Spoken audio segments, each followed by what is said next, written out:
dagaal bay igu wadaan dayartay laynayaan duubka iyo dhaqankay dilaan haday xoog ku doonayaan wadaad bay daynahayn hooyay marduugayaan bal maxay igu dilahayaan qaraxa ila doonayaan maasadan waxa la yiraahdaa dulqaad xamar baan u ahay waxa weeye reer Muqdisho runtii waa dad aad u dulqaad badan 24 saac baa la qarxinayaa haddana meeshii bay handul kuuraya ka sii kabanayaan isla markii bay meesha dhisanayaan walaalayaal sida u dhiirantiin oo u dhisanasaan cadawgaana u soo sheega oo iskaga qabta oo u midoobayaan leeyahay oo fadhiga ka kaca wiil xun oo duurku ku jira yuusidin gumaysan maansadan noo bilaabaya waxay leedahay dulqaad xamar baan u ahay dadaal Muqdishaan u ahay dalkana hooyaan u ahay duruufo badan baa maraa rag baa dabka igu shitaa wanaag aan doonahayn dadkana kala soocahayn dantoodana garanahayn dagaal bay igu wadaan dayartay laynayaan duubka iyo dhaqankay dilaan haday xoog ku doonayaan wadaad bay daynahayn hooyay marduugayaan bal maxay igu dilahayaan qaraxa ila doonayaan bal maxay igu dilahayaan qaraxa ila doonayaan dhigayga u daliishadeen macadaab bay doonahayaan madiinta isa garanahayn xukum bay doonayaan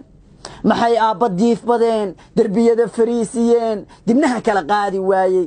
maxay saqiir dooxayaan oo hinta aan dayn karayn dul yaalla hooyadii mar hore naftu daysay waxa iga daran midaas dollarka iga baadayaan canshuur iga daabacaan waa canshuurta naga qaadayaan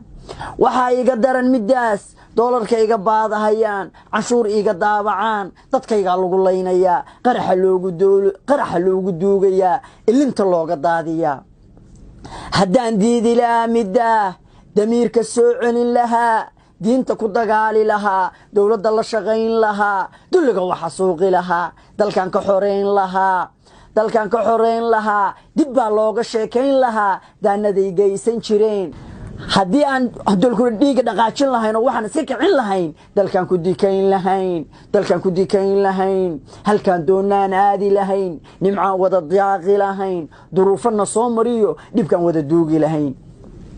waxa weeye saaxiibayaal runtii aad waxaan uga xumahay 24 saac mar walba wax soo noqonaya oo nala ku beeganayo dadkeena lagu xasuuqayo waxaan idin leeyahay fadhiga ha laga kaco waxa weeye waxaan dhiirigelinayaa halkan uga sii faa'iideysanayaa dagaalada hadoo la ku roon yahay galmudug ka socda oo hadoo la ku lagu xasuuqayo hadoo la ku argagixisada waxa kale oo dhiirigelinayaa dagaalada Hirshabeelle ka socda Hiiraan ka socda oo la iskaga kicinayo waxaan idin leeyahay koonfur galbeed ay fadhiga idinkuna ka kaca waxaan idin leeyahay Jubbaland ay fadhiga ka kaca waxa weeye hadoo la ku roon yahay sidalkeenu nabad u noqdo war waxaan hal iska kiciyo war dulliga hal iska kiciyo waxa weeye ciidamadeena ayagoo ah 30,000 oo kala ajaaniba joogto ciidamada dalka Soomaaliya jooga yihiin 60,000 iyo wax ka badan 5,000 oo wiil oo duurka ku jira sidee noo gumaysan karaan oo maalin walba dadkeena u leynayaan maalin walba hooyooyinkeena u leynayaan maalin walba aabiyaasheena u leynayaan maalin walba walaalheena u leynayaan war waxaan iska kicino fadhiga ka kacno waxaan dhiirigelinayaa dawladda handul kuuraya federaalka Soomaaliya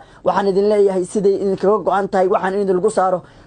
idin kaga go'naato oo fadhiga ha laga kaco waa ugu horeeyo madaxweynaha Jamhuuriyadda Federaalka Soomaaliya Xasan Sheekh Maxamuud iyo ra'iisul wasaare Xamse waxaan leeyahay fadhiga ha laga kaco oo waxaan sidii aad ugu dhiirantihiin ugu sii dheeranaado iyo soo noqon wax bila socda waxaan wala xoreyn kartaane sanad wax ka yar baa lagu xoreyn karaa wadanka waxa laga saaro waxa weeye wax geesinimo meel waa wax handoo ku reeyahay dawacadu neefka soo jeedo kuma soo boodi karto neefku markuu sii jeesto bi ku boodaa inta badan